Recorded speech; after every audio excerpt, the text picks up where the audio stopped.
وسلم على سيد المرسلين سيدنا محمد فخر الأنبياء والمرسلين وعلى آله وصحبه أجمعين وبعد. Kita akan melanjutkan pembahasan sebelumnya tentang khitab. Jadi sebelumnya itu kita bahas bahwasanya anak kecil, orang gila, semuanya itu tidak masuk dalam khitab. Nah, orang kafir apakah juga terkena khitab atau tidak? Nah, ketika Allah Subhanahu wa taala mengatakan aqimus shalah, hendaklah kalian itu mendirikan salat. Yang dimaksud kalian itu kan semua orang mukallaf. Ya, anak kecil gak masuk, orang gila gak masuk. Nah, pertanyaan sekarang, orang kafir apakah masuk dalam khitab tersebut? Apakah kalian yang dimaksud itu adalah orang kafir juga? Di sini kita akan bahas al-kufaru wal khitabus syar'i. Antara orang kafir dan khitab syariat. Ammal kufaru, adapun orang-orang kafir, fas-sahihu 'inda ahli al-haqqi annahum dakhiluna fil khitabi. Maka menurut pendapat yang benar bahwasanya mereka itu masuk di dalam khitab Allah Subhanahu wa ta'ala. Jadi ketika Allah Subhanahu wa ta'ala mengatakan aqimus shalah, hendaklah kalian semua mendirikan salat. Siapa yang masuk di situ selain orang mukallaf, orang mukmin yang mukallaf, di situ juga masuk orang-orang kafir.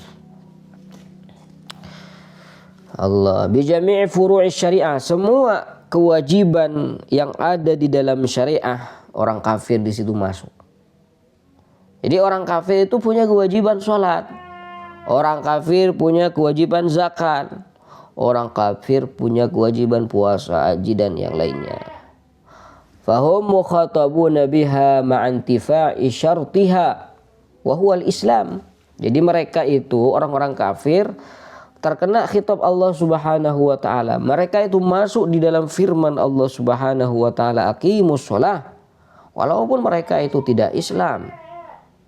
Sehingga nanti fayu'adzabuna hina idzin ala amrayn. Mereka nanti akan disiksa karena dua perkara. Perkara yang pertama ala tarkil furu'i wa ala tarkil Islam. Yang pertama karena mereka sudah tidak sholat, dan yang kedua karena mereka itu tidak masuk Islam. Jadi orang-orang kafir nanti di akhirat, di hari kiamat akan disiksa dua kali lipat. Akan disiksa, siksaan pertama karena mereka itu tidak Islam, siksaan yang kedua karena mereka itu tidak sholat, tidak zakat, tidak puasa, tidak haji dan yang lainnya. Fahum dakhiluna fil khitabi bisairi furu'i syariah. Maka orang-orang kafir itu masuk di dalam khitab Allah Subhanahu wa taala semua hukum-hukum syariah yang ada. Ketika Allah Subhanahu wa taala mengatakan aqimus shalah, hendaklah kalian semua mendirikan salat, maka di antara yang masuk di kalian itu adalah orang-orang kafir. Wa dakhiluna fil khitabi bil Islam alladhi bidunihi furu'us syariah mamnu'atun la tasih. Jadi walaupun mereka itu dikhitab oleh Allah Subhanahu wa taala, mereka itu harus Islam. Karena sholat, puasa, haji kalau dilaksanakan dalam keadaan kafir itu dicegah, dilarang dan tidak sah. Wa ma'a kaunihim mukhatabina bil furu'i illa annaha la tasihhu minhum idza fa'aluha illa bil Islam.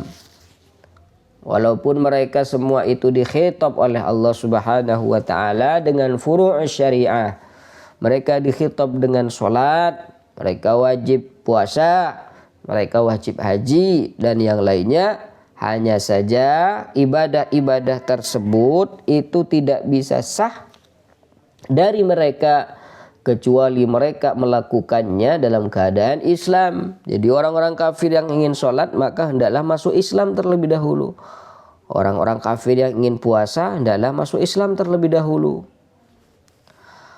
Wa innama kullifal kuffaru bi furu'i syari'ati li'annahum law lam yakunu mukallafina biha lama aw'adahumullahu ala tarkiha. Andai kata orang-orang kafir ini tidak ditaklif, tidak mukallaf, maka niscaya Allah Subhanahu wa taala tidak akan mengancam mereka karena mereka tidak melakukan sholat, puasa, haji. Lakinnal ayatul mu'idah bil azab ala tarkil furu'i katsiratun. Tapi ayat-ayat yang mengancam orang-orang kafir itu sungguh sangatlah banyak. Di antaranya adalah firman Allah Subhanahu wa taala, "Ma salakakum fi saqar." Ini kata Allah Subhanahu wa taala. Allah mengancam orang-orang kafir. "Ma salakakum fi saqar." Apa yang menyebabkan kalian wahai orang-orang kafir masuk ke dalam neraka Saqar? Apa kata Allah Subhanahu wa taala? Qalu lam naku minal musallin. Kami tidak sholat. Nah, di sini perkataan orang-orang kafir, kami tidak sholat. Dengan kami tidak sholat, kami masuk neraka Saqar. Jadi mereka mengatakan kami tidak sholat menunjukkan bahwasanya sholat itu wajib pada mereka. Wa qaulihi ta'ala, wa wailul lil musyrikin alladzina la yu'tuna az-zakah. Wail, celaka bagi orang-orang kafir yang tidak menunaikan zakat. Ini juga dalil menunjukkan zakat itu wajib mereka lakukan. Qaulihi ta'ala, wa may yaf'al dzalik yalqa athama. Bang, siapa yang melakukan itu maka dia akan mendapatkan dosa. Wa wa'amun lil uqala. Jadi khitab ini umum pada semua yang berakal. Fasarraha bita'dzibihim bitarkiz zakati was-shalah. Jadi Allah Subhanahu wa taala menjelaskan dengan ayat yang sudah jelas bahwasanya mereka itu akan disiksa kelak di akhirat karena mereka itu tidak zakat dan mereka tidak salat. La ilaha illallah Muhammad Rasulullah sallallahu alaihi wasallam. Allahumma salli ala sayyidina Muhammadin wa ala alihi wa sahbihi wa sallim tasliman katsira. Salatan taftahu lana abwaab ridha taysir tuliku biha abwaab asy-syarri wat ta'sir. Maulana fa ni'mal. Bismillahirrahmanirrahim. Alhamdulillah wassalatu wassalamu ala Rasulillah sayyidina Muhammad ibn Abdullah wa ba'd. Qala al-musannifu rahimahullah al-'am, lafaz umum. Jadi kita akan membahas lafaz-lafaz yang umum. At-ta'rifu, definisi dari lafaz yang umum. Al-'amu lafdzun yatanawalu daf'atan aktsara min wahidin min ghairi dilalatin ala ta'yini miqdaril madlul. Nah, dalam usul fikih itu kita belajar lafaz yang umum. Kenapa kita belajar lafaz yang umum? Maka karena dengan belajar lafaz umum kita bisa mengetahui jangkauan hukum itu hanya khusus apa berlaku umum. Nah, bisa kita kasih contoh. Khuliqal insanu dha'ifa. Allah menciptakan manusia itu dalam keadaan lemah. Apakah yang dimaksud manusia di sini adalah sebagian orang? Nah, di sini umum. Jadi semua orang itu dalam keadaan diciptakan dalam keadaan lemah.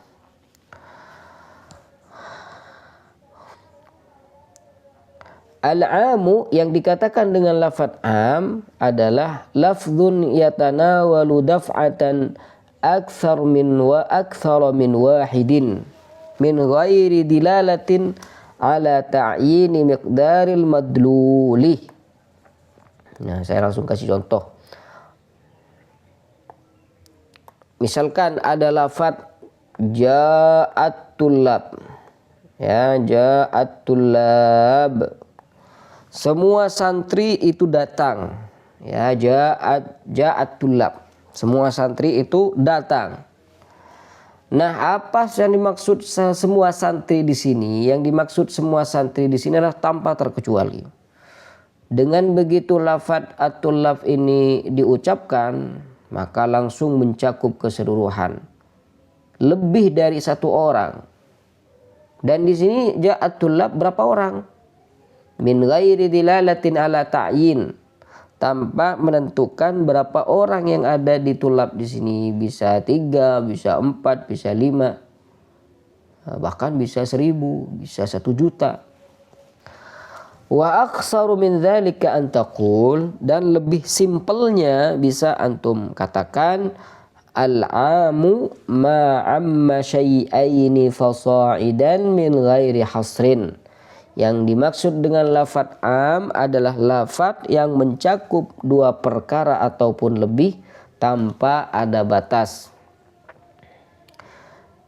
Innal insana lafi khusr. Innal insana lafi khusr.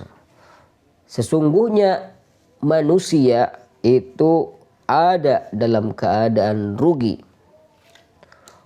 Siapa yang maksud orang-orang yang rugi? Semua tanpa terkecuali. Seakan-akan seperti itu. Innal insana lafi khusrin. Sungguhnya sebuah orang itu berada dalam kerugian. Ya, yang soleh, yang toleh, yang maksiat, yang tidak maksiat, semuanya dalam keadaan rugi. Itu yang dimaksud dengan lafadz umum. Karena tidak semua orang itu rugi, dikecualikan oleh Allah Subhanahu wa taala, illal ladzina amanu wa amilus sholihat. Kecuali orang-orang yang beriman dan melakukan yang baik, beramal soleh, itu yang tidak rugi. Jadi dengan adanya istisna, adanya pengecualian, menunjukkan bahwasanya lafadz al-insan ini berlaku umum. Allah. Hurrimat alaikumul maitatu waddamu wa lahmul khinzir. Diharamkan pada kalian semua, diharamkan bagi kalian semua al-maitah, bangkai. Yang dimaksud bangkai ini sebagian bangkai atau semuanya? Di sini kata ulama semua bangkai tanpa terkecuali. Oleh karena itu di hadis Nabi Shallallahu Alaihi Wasallam itu dikecualikan, ada beberapa macam bangkai yang dihalalkan. Uhillat lana maitatan wa daman, kata Nabi Shallallahu Alaihi Wasallam, ada 2 bangkai yang dihalalkan. Mal maitatan fasamaku wal jarad, bangkai belalang dan bangkai ikan. Jadi ini definisi dari lafadz yang umum. Adalah lafadz yang mencakup 2 arti ataupun lebih tanpa ada batas. Nah, di sini ada lafadz min ghairi hasrin, tanpa ada batas. Kalau misalkan ada batas, maka itu tidak dikatakan umum. Contoh, jaa alfu rijal. Ya, rijal. Datang 1000 laki-laki. 1000 laki-laki ini bukan hanya mencakup dua orang, tapi banyak orang, yaitu 1000. Tapi di sini itu tidak dikatakan umum, walaupun lafadz al-furijal ini mencakup orang banyak. Kenapa? Karena ada batas, yaitu 1000. Berarti lebih dari 1000 sudah tidak masuk lagi. Maka lafadz yang seperti ini tidak dikatakan lafadz umum. Karena lafadz umum itu adalah lafadz yang mempunyai arti banyak dan dipaham dari lafadz itu sendiri tanpa ada batasan tertentu. Jadi kalau misalkan yang dimaksud adalah 10 orang, tapi lafadznya itu lafadz umum, maka dikatakan umum. Wa huwa ma'khudhun min madati qaulihim amamtuhum bima ma'iyya minal ata'i ay syamiltuhum bihi. Di mana lafadz umum itu diambil dari akar bahasa yang digunakan oleh orang-orang Arab. Amamtuhum bima ma'iyya minal ata'. Saya akan memberikan pada mereka semua dari apa yang saya punya. Allah, ai syamiltuhum bihi. Jadi ketika orang Arab mengatakan amamtuhu bil ata, saya akan memberikan pada semuanya dari apa yang saya miliki. Nah, untuk lafaz-lafaz yang menunjukkan umum, di situ ada lafaz-lafaz khusus yang menunjukkan lafaz itu umum.